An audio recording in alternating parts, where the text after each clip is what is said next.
El contenido del siguiente programa es responsabilidad de sus realizadores.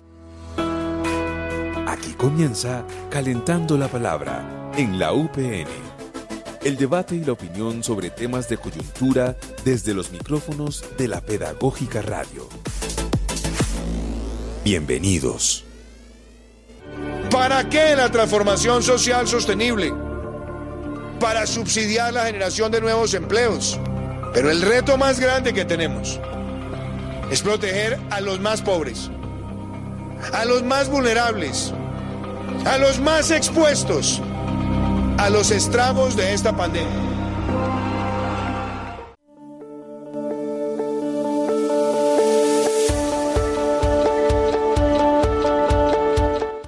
Así se refería el entonces presidente de la República, Iván Duque, frente al paquetazo, al llamado paquetazo en el 2021, abril del 2021, cuando el ministro Alberto Carrasquilla, además, decía que la docena de huevos costaba 1.800 pesos.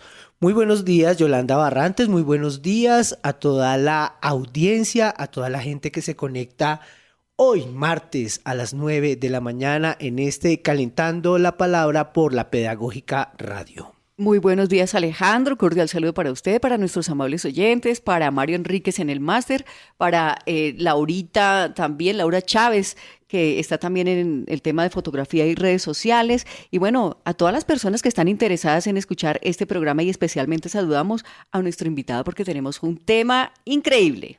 Pues sí, no es gratuito que la voz de el anterior presidente haya salido acá. Es justamente porque vamos a hablar de un acontecimiento político y cultural que marcó, uno diría, un punto de inflexión en las movilizaciones sociales en nuestro país, Yolanda. Así es. Bueno, pues el estallido social es nuestro tema de hoy, pero pues básicamente vamos a tener a nuestro invitado quien hace una reflexión muy interesante, pero también nos lleva a la memoria visual. Es un trabajo que él está haciendo para su proyecto de grado junto a otros lentes y es una exposición que hay aquí en nuestra Universidad Pedagógica Nacional. Pues ya entrando en contexto, pues entendiendo que el estallido social pues fue ese acontecimiento que marcó un hito en la historia de nuestro país. Comenzaron en 2019 y se intensificaron hasta 2021 protestas desencadenadas inicialmente por lo que acaba de decir Alejandro, la reforma tributaria, los descontentos sociales, el manejo de la pandemia, la situación económica y todo eso pues desencadenó una serie de acontecimientos violentos, de acontecimientos tristes, de abandono del Estado y bueno, y todo lo que ya conocemos en la historia de nuestro país que está reflejado en el trabajo de nuestro invitado. Bueno, entonces saludemos a Andrés Felipe Maecha Castrillón, estudiante de último semestre de Ciencias Sociales de la gloriosa Universidad Pedagógica Nacional. Bienvenido, Andrés Felipe. Muy buen día a todos, todas y todes. Como les decía antes, agradezco mucho la invitación a este espacio para hablar un poco alrededor del tema de la memoria histórica, alrededor de la importancia de la fotografía documental en espacios de resistencia como una forma de narrar y contar la historia de una forma diferente, de una forma alternativa a la que normalmente vemos en medios de comunicación hegemónicos. Bueno, entonces pongámonos un poco en contexto con los audios que ha preparado Yolanda Barrantes para este programa.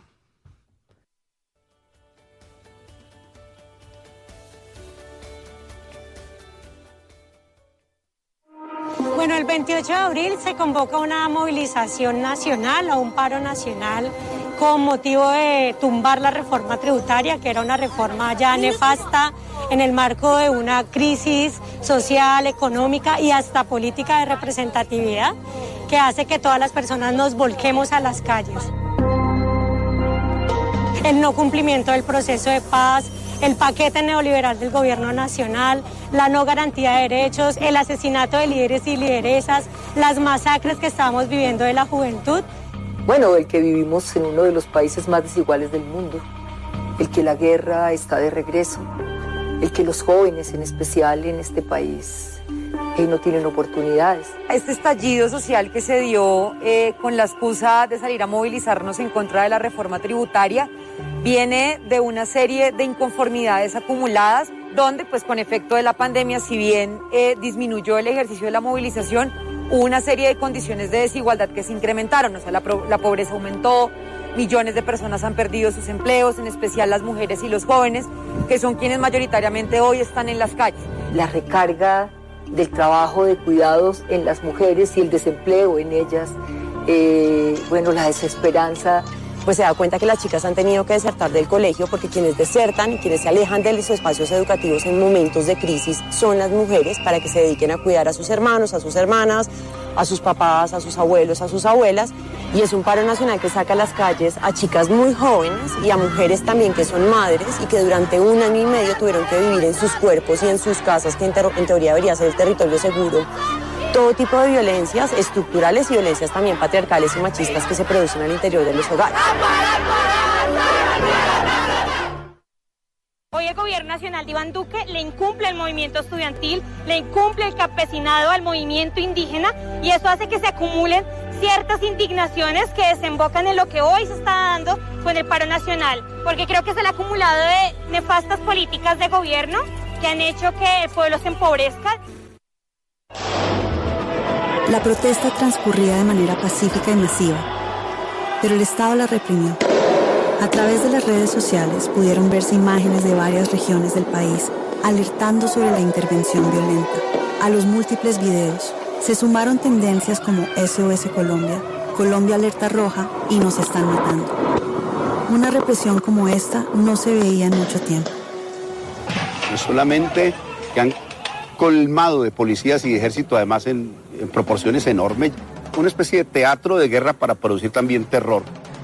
Pues a lo que asistimos es a eso, formas de intimidación, inclusive al por mayor, y la desaparición.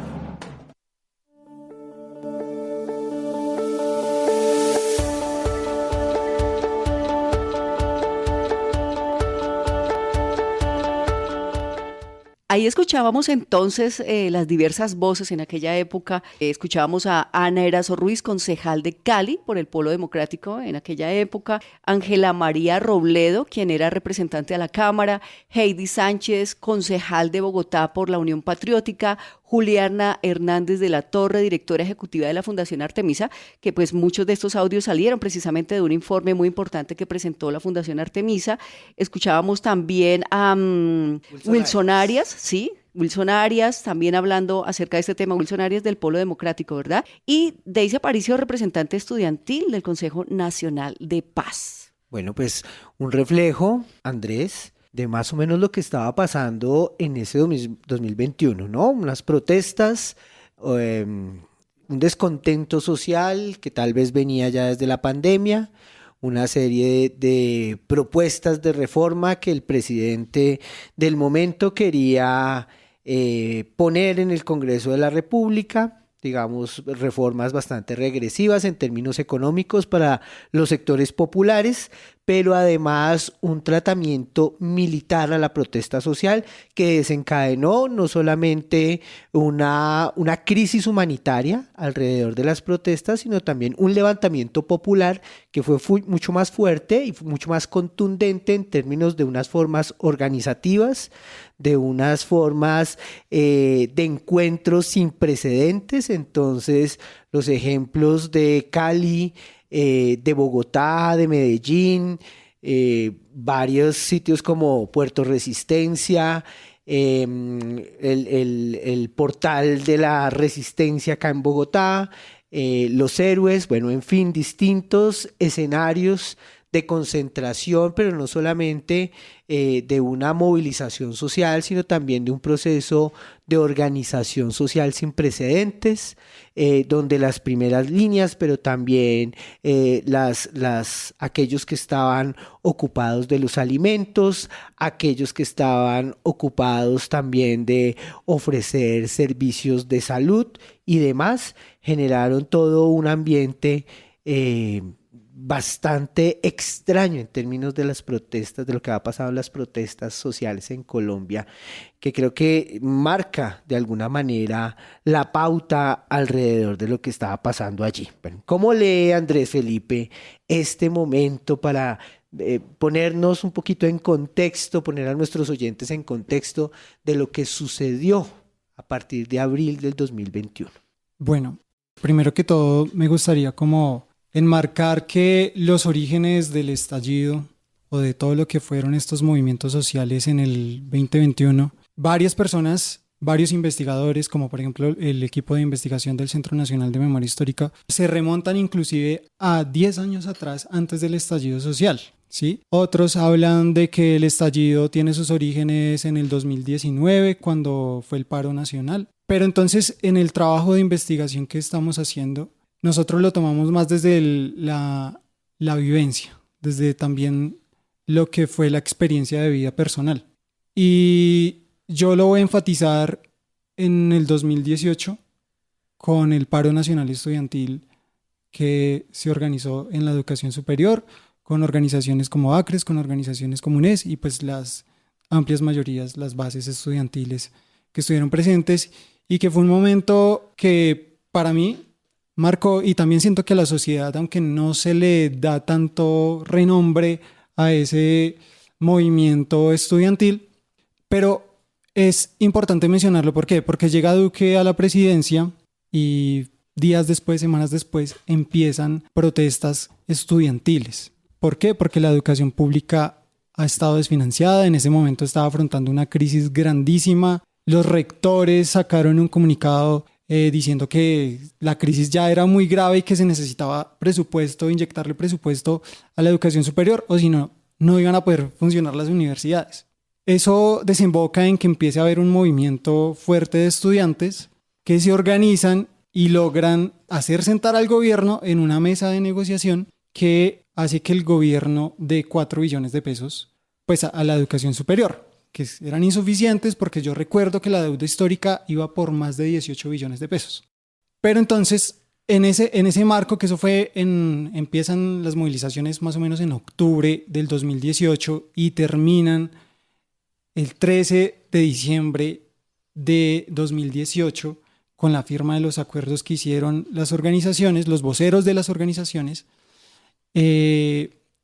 Entonces, en ese momento se marcó mucho por la represión, pero también por la movilización diversa, por la movilización artística y por algo que empezó a sonar, que fueron los medios de comunicación alternativos, los y las fotógrafas que empezaron a hacer un tipo de documentación que se desenmarcaba de esos estudiantes son vándalos.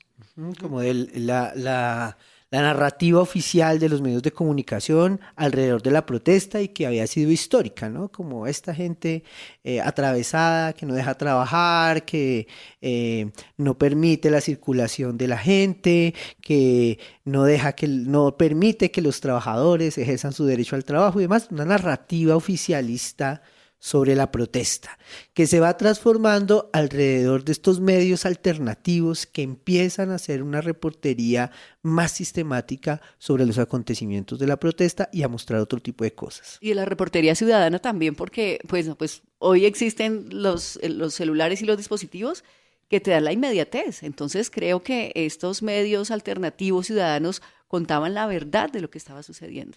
Yo en el 2018 no tenía cámara.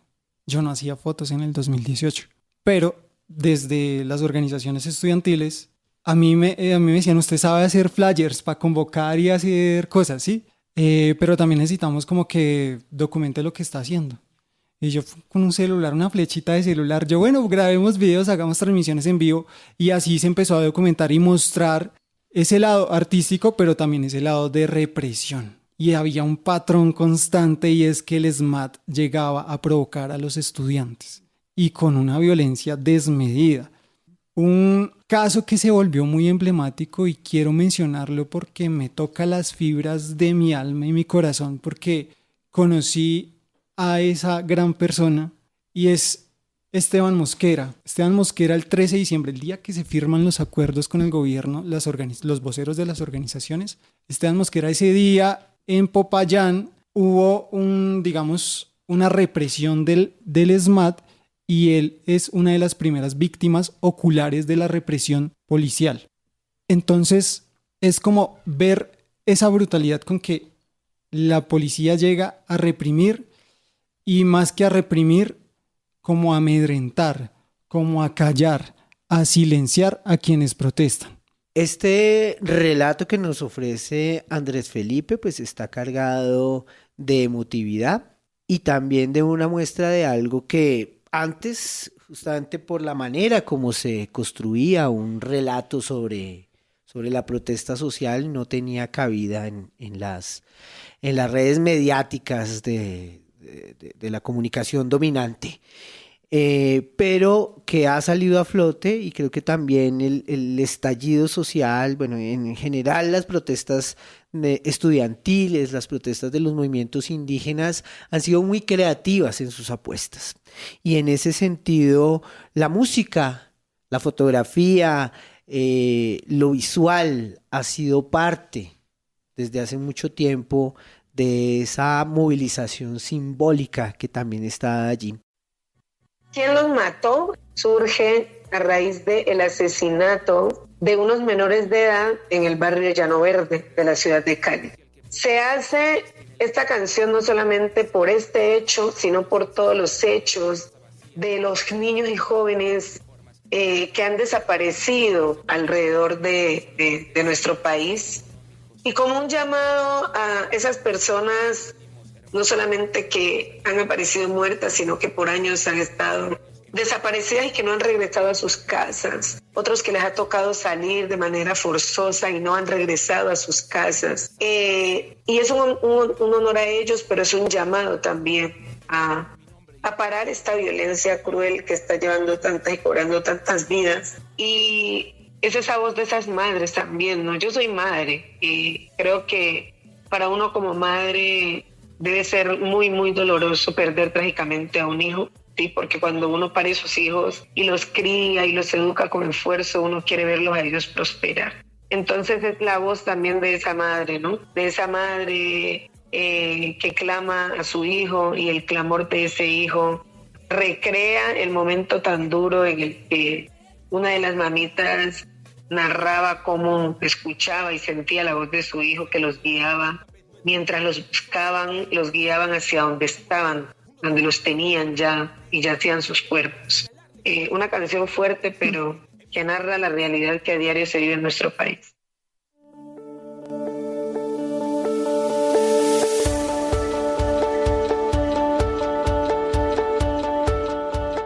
Nosotros continuamos aquí en Calentando la Palabra. Alejandro, pues estas palabras de Nidia Góngora definitivamente mueven el alma, ¿no? Y esta entrevista, pues tuve la oportunidad de hacerla a la maestra Nidia en el marco del Festival Petronio Álvarez, bueno, más bien después del Festival Petronio Álvarez, y conversamos alrededor de este tema, y pues bueno, hechos muy dolorosos porque ella fue muy activa durante las protestas, durante todo este tema social. Ella me contaba que se unió con otros artistas y hacía ollas comunitarias gigantescas para que la gente pues fuera, comiera. Bueno, fue muy doloroso ese episodio de ese momento de la protesta social allí en Cali. Sí, pero además que uno de los artistas que canta acá, Junior Jane, fue asesinado en el marco también del paro del levantamiento popular del 2021, ¿no? Entonces, Harold Angulo, o Junior Jane, reggaetonero, pionero de la salsa choque, de la música del Pacífico, pues desde el 2017 en el paro cívico de Buenaventura ya hacía sus pinitos en la música, y la música que se concentraba en levantar, en asumir una protesta también desde los sonidos y de lo artístico, que pues tal parece le costó la vida en un momento de bastante convulsión política en el país y donde el asesinato de líderes sociales, líderes ambientales, líderes indígenas y en este caso también líderes artísticos que estaban enalteciendo también el momento del levantamiento popular, pues terminaron también asesinados, como en el caso de Junior Jane. Bueno, esta canción, pues también para irnos vinculando a la discusión que nos convoca con Andrés Felipe Maecha y que tiene que ver con las expresiones del arte, de la comunicación popular, de la fotografía en el levantamiento popular del 2021. ¿Qué habría para decir entonces al respecto, Andrés Felipe? ¿Cuáles fueron esas expresiones, esas manifestaciones de lo simbólico también en la protesta? Este tipo de hechos, como el de Junior Jane, que a muchos también nos pegó muy duro esa noticia, porque justamente en ese momento esa canción estaba resonante por todo lado, ¿sí? Por todo lado, no medios de comunicación masivo, pero sí desde lo alternativo, redes sociales, se compartía mucho porque pues hacía alusión a lo que estaba pasando en el país, un país donde habían y hay constantemente asesinatos a líderes sociales. Y la canción retrata un poco eso, y de hecho el video es muy duro en esos cañaduzales, cómo se retrata esa violencia también de esa Colombia que no es nombrada normalmente, que está un poquito olvidada, y es la Colombia rural, la Colombia que no hace parte de Bogotá y Medellín, esa Colombia que tiene afros, que tiene indígenas, que tiene comunidades diversas, pero que tiene comunidades que son sometidas a un conflicto y una violencia desmedida por parte de actores irregulares y actores regulares, que eso también hay que mencionarlo. Y pues también desde los medios de comunicación alternativos, y por lo menos yo en los espacios que habitaba y en los que estaba, pues muchas veces nos llegaban esas noticias que no aparecían en RCN ni Caracol, pero que era importante darle visibilidad. Y nosotros, por ejemplo, cuando estaba en la UNES o cuando hacía parte de Contraportada y nos llegaban esas noticias, pues era como un diario, y cada día era más, y cada día era más, y cada día eran más noticias y más noticias. Y uno desde atrás de una computadora o un celular, solo reposteando o haciendo un flyer o un video pequeño hablando del tema, empieza a dar una impotencia tenaz de sentir de que uno no está haciendo nada. Pero resulta que ese nada es mucho, porque el guardar silencio creo que es lo peor que podemos hacer.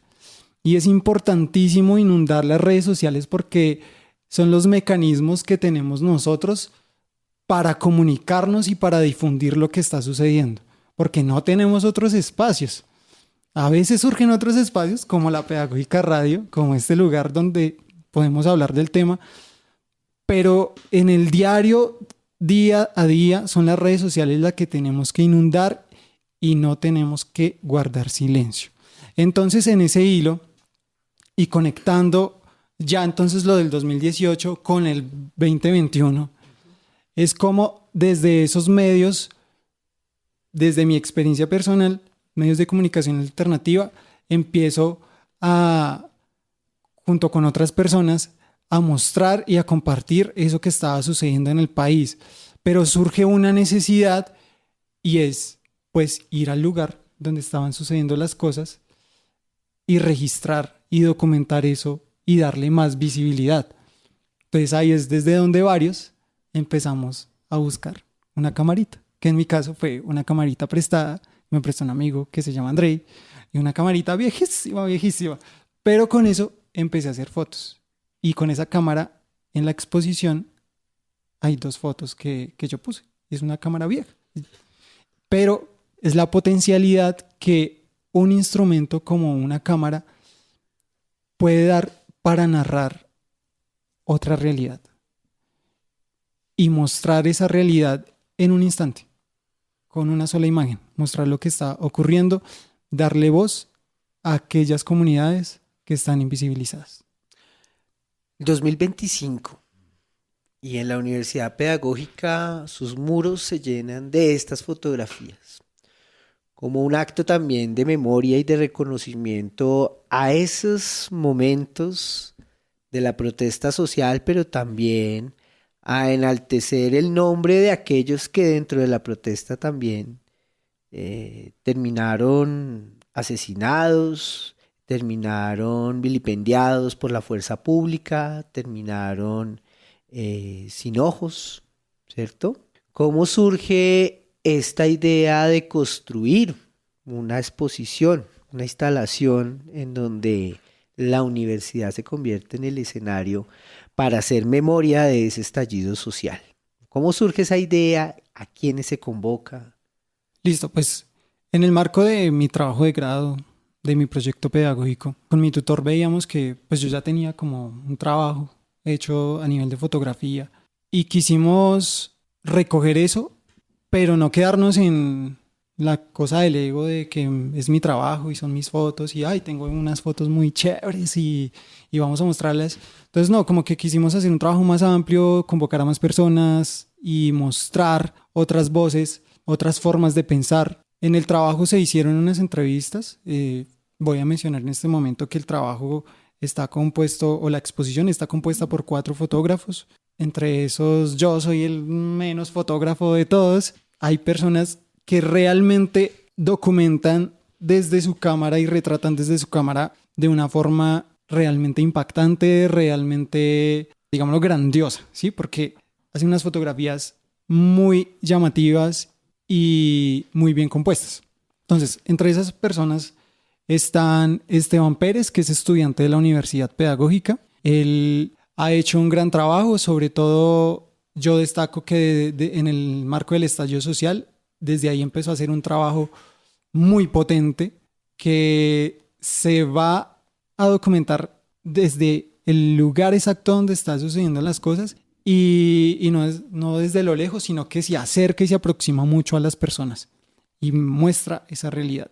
Está también el contestatario, que es otro personaje increíble, una persona que tiene muy claras sus ideas respecto a lo que quiere narrar, cómo lo quiere narrar. Y cuando uno entra a sus redes a ver sus fotos y lo que ha hecho, uno va a encontrar un trabajo que no solo es fotográfico, sino también narrativo. Entonces él se toma el trabajo de escribir todo lo que hay alrededor de esa fotografía o de ese contexto de esas fotografías. Y está una persona que también de pronto es más conocida, que es Luis Carlos Ayala, porque él ha hecho un trabajo ya es el mayor de todos. Quizás para varios nos inspiró de alguna manera el trabajo que él hacía. Él ya lleva muchos años haciendo este tipo de trabajo, pero también en el marco de las protestas y del estallido social, pues se involucró mucho y específicamente él estuvo en Cali haciendo documentación, también estuvo con la minga indígena haciendo documentación. Y ahí en esas fotografías vamos a ver todas esas miradas, pero también yo les hice un llamado de que no nos quedemos de pronto en la foto del tropel, que a veces es la que más llama la atención porque está ahí una molocha o un capucho y eso es súper llamativo, pero es que alrededor de la protesta y de los movimientos sociales hay más cosas. Entonces ahí vamos a ver en esas fotografías lo que yo les decía, comunidades afro, comunidades indígenas, los chicos del barrio. Sí, vamos a encontrar muchas voces que están ahí representadas. De pronto una voz que no está tan representada porque siento que a nosotros como hombres, ya hablando desde una perspectiva más de género, se nos dificulta un poco en ciertos espacios estar. Es la voz y la mirada de la mujer, que siento que nosotros como hombres no nos concierne tanto retratar y mostrar esa mirada, porque hay unas fotógrafas que son muy, muy, muy buenas y que tienen un trabajo poderosísimo y que nosotros venir a apropiarnos de eso de pronto no sería tan adecuado. Y lo digo porque yo tengo fotos de mujeres en el marco del tema de género, de las reivindicaciones alrededor del contra de la violencia de la mujer. Pero entonces nos planteábamos como la discusión, oiga, y si ponemos esta foto, ¿qué genera? ¿Sí? Y resulta que yo como hombre hablar de un tema de la violencia contra la mujer, de pronto no es tan apropiado como si lo hiciera una chica desde su lugar de enunciación, que ella vive esas violencias, las entiende mucho mejor que nosotros como por ejemplo, hombres. invitar una fotógrafa a la exposición no fue posible. Se hizo el intento, pero no fue posible por diversos temas ya más logísticos, ¿sí? Personas que de pronto por trabajo o no estaban en la ciudad, se nos complicó mucho organizar eso. Sí se hizo la invitación, pero pues fue complicado. Y también me imagino que pues desde su postura de pronto también quisieran en otros espacios estar. No sabría. No necesariamente acá en la Universidad Pedagógica. Bueno, pues muy interesante esta muestra, esta exposición que se hace allí. Hay una reivindicación que se plantea a la que se invita también desde la exposición, y es el tema de la memoria. ¿Cómo se vincula esa relación memoria-imagen desde su trabajo y desde la exposición misma? Bueno, la memoria en la fotografía, se habla mucho de que la fotografía es un documento, ¿sí? Y cuando la tomamos como un documento, de hecho, una de las autoras que retoman mi trabajo de grado, que es Claudia Felt, que es una argentina investigadora de estos temas de memoria. Ella, en un trabajo que es un compilado y junto a otros académicos, hacen una investigación alrededor de las imágenes en la dictadura argentina y empiezan a tomar esa fotografía como documento, entonces la fotografía del documento de identidad. Entonces, la fotografía del documento de identidad de las personas desaparecidas por la dictadura.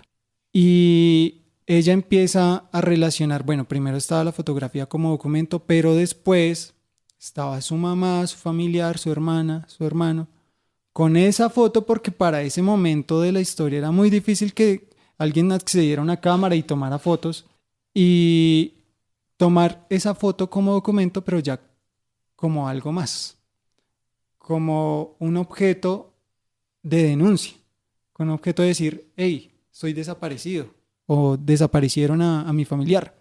Pasan muchos años, no se hace justicia quizás y ya se vuelve como un objeto de memoria de, hey, en esta época.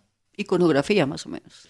Como una iconografía, en esta época desaparecieron a muchas personas, entre esas a mi familiar. Y también la fotografía como un homenaje, entonces la típica foto que está en un altar, la foto del hijo y su mamá ahí con los anticos, con las velitas, prendiéndole la velita a su hijo o su hija desaparecida. Y es como esas formas o esas representaciones que puede tener una sola imagen, pero que a la vez, cuando la rescatamos, podemos hacer memoria de algo que ocurrió. No solo la foto como documento del momento o de la persona, sino rescatar y ver lo que hay alrededor de esa imagen. Entonces nosotros en la exposición, y esto es importante enmarcarlo porque no solo es una exposición fotográfica o algo netamente visual, sino que también es algo pedagógico. Y es como a partir de la pedagogía logramos hacer una reflexión alrededor de ese contexto que tienen esas imágenes. Entonces hacer actividades, hacer dinámicas, hacer cineforos, recorridos guiados que nos inviten a reflexionar de una forma más horizontal, porque todas tenemos un recuerdo de algo alrededor de esos hechos, y cómo nos construimos colectivamente, una memoria que nos haga un llamado a tener una sociedad que no silencie esas voces y no silencie esos hechos, esos crímenes que ocurrieron en ese momento histórico, sino que sea algo que constantemente estemos pensando y reivindicando y exigiendo justicia, porque es importante que exista justicia y reparación a las víctimas. Claro. ¿Sí? Es algo que se debe demandar. Si hoy en día miramos qué pasó con el SMAT, se exigía el desmonte. Hubo una transformación, pero ver realmente una transformación real o que se transformó la policía y que dejó de ser un aparato represor, pues ahorita en el gobierno que tenemos de pronto no está siendo tan desmedida la represión como en antaño, pero si llega otro gobierno va a tener las herramientas para reprimir. No se ha logrado hacer una transformación real que le haga justicia a todas esas víctimas, que le haga justicia a Dylan Cruz, ¿sí? ¿Qué ha pasado con el capitán, creo que Cubillos? No me acuerdo bien del apellido. Cubillos. El que disparó a Dylan. Que disparó a Dylan Cruz. ¿Qué ha pasado con todas esas personas? O si nos vamos mucho más atrás, ¿qué ha pasado con el caso de Nicolás Neira? ¿Sí? Entonces es como el Estado pasa por encima de las víctimas, no hace justicia y solo muchas veces es de aquellos medios de comunicación alternativos o desde la misma comunidad con los tribunales populares que surgieron en cada uno de los espacios locales. Desde ahí es que estamos haciendo un tipo de reparación simbólica y siento que este tipo de exposiciones también es un tipo de reparación simbólica que nos autohacemos desde la sociedad, ¿sí? Porque esto finalmente ayuda a no olvidar. Sí, es muy importante este tema de la relación entre la memoria y la fotografía. Escuchándolo, Andrés Felipe, me acordé de una película que este año fue como la gran revelación en los premios Oscar, porque hace renacer el cine brasilero. Aún estoy aquí. Y es una película que cuenta la historia de un líder trabajador en los años de la dictadura en Brasil, ¿cierto? Y es un trabajador que termina desaparecido. No voy a contar más para que la gente pueda ver la película, pero quería resaltar algo que está dispuesto de manera permanente en la película, y es la obsesión de una familia de tomarse fotos. Siempre que están juntos se toman fotos. Y esos elementos fotográficos son los que permiten además un ejercicio de reivindicación permanente de la ausencia de alguien que no está, no porque no quiera estar, sino porque ha sido desaparecido. Entonces, esta película, que además es basada en un libro, en una novela del hijo del líder trabajador que fue desaparecido, propone desde la fotografía también unos elementos claves para hacer el análisis de la memoria, que me parecen muy pertinentes y que ahorita trayendo todo esto que Andrés Felipe plantea como reflexiones alrededor de su trabajo y de la importancia de recoger, ¿no?, un documento fotográfico de las protestas sociales en distintos momentos de la historia del país. Fíjense cómo desde aquella vez donde Juan Manuel Santos decía que el tal paro agrario no existe, ya habían unos elementos simbólicos de la movilización que son distintos a los de hoy, que son distintos a los del 2021, que tienen unas reivindicaciones tal vez distintas, pero que si uno pudiera hacer todo ese ejercicio de revisión de las imágenes que están dispuestas allí, de proponer desde los rostros, desde las reivindicaciones mismas, desde el colorido mismo de la protesta social, hay un montón de elementos para elaborar esas memorias de la lucha social en este país.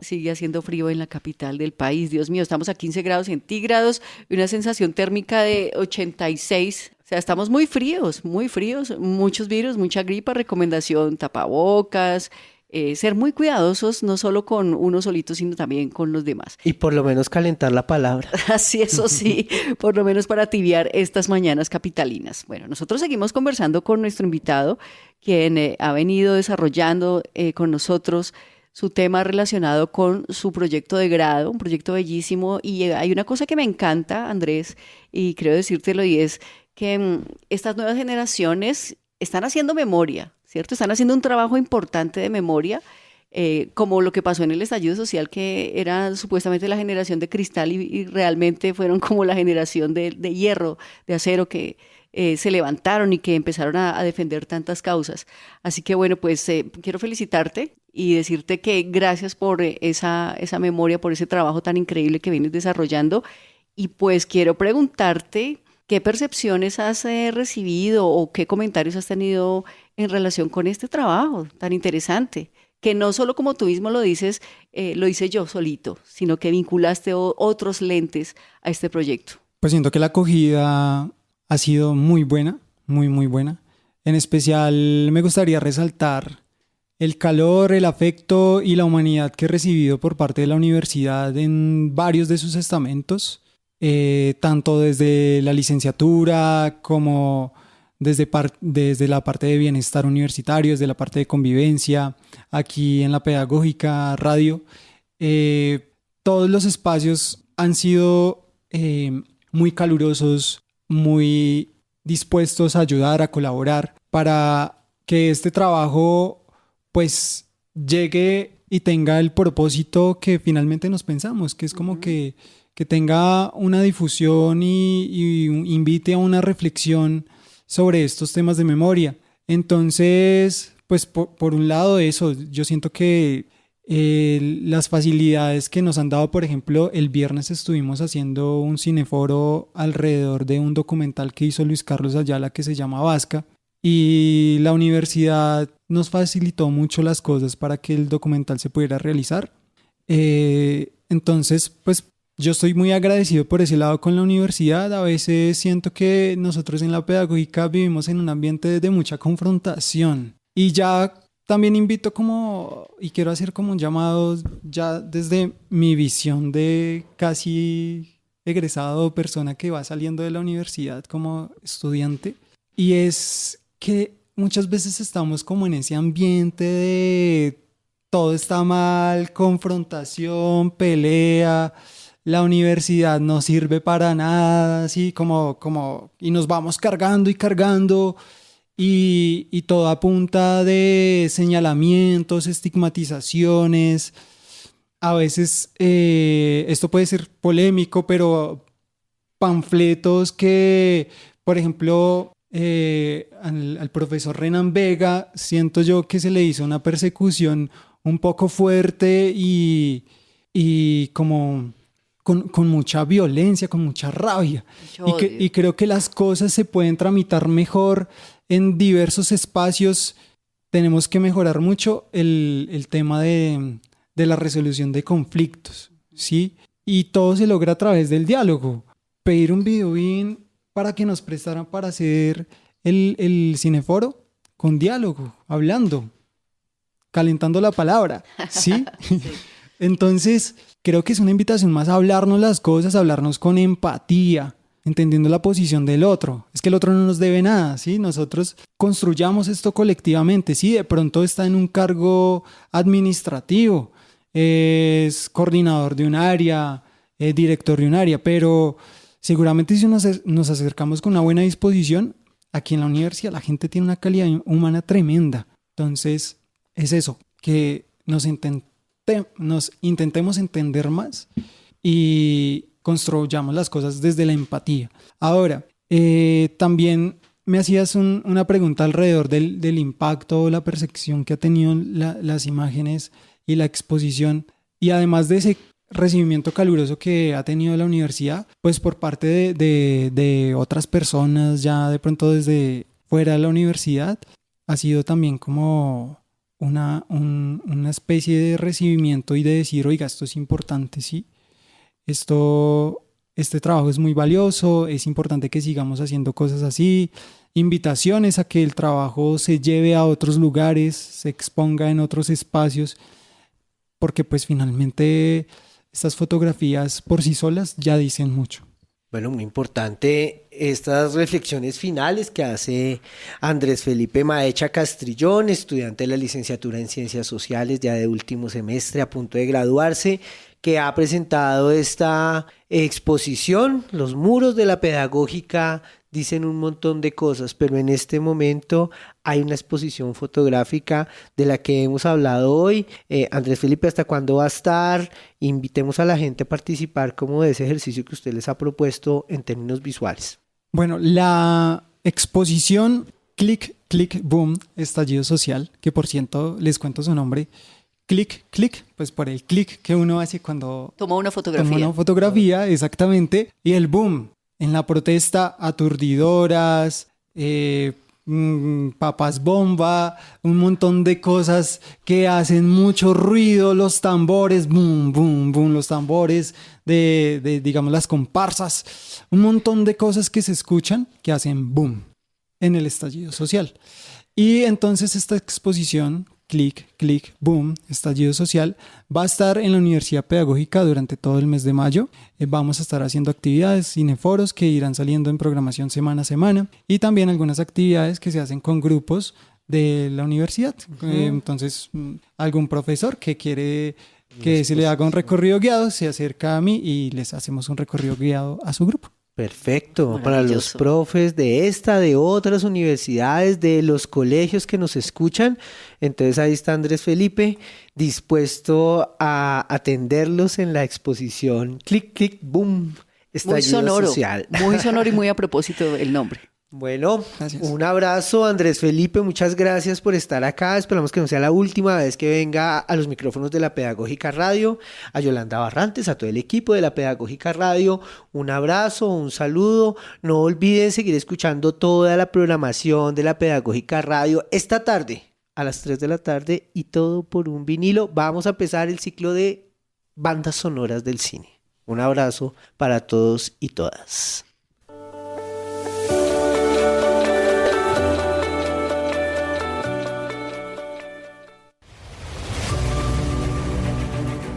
Universidad Pedagógica Nacional. 70 años siendo la educadora de educadores.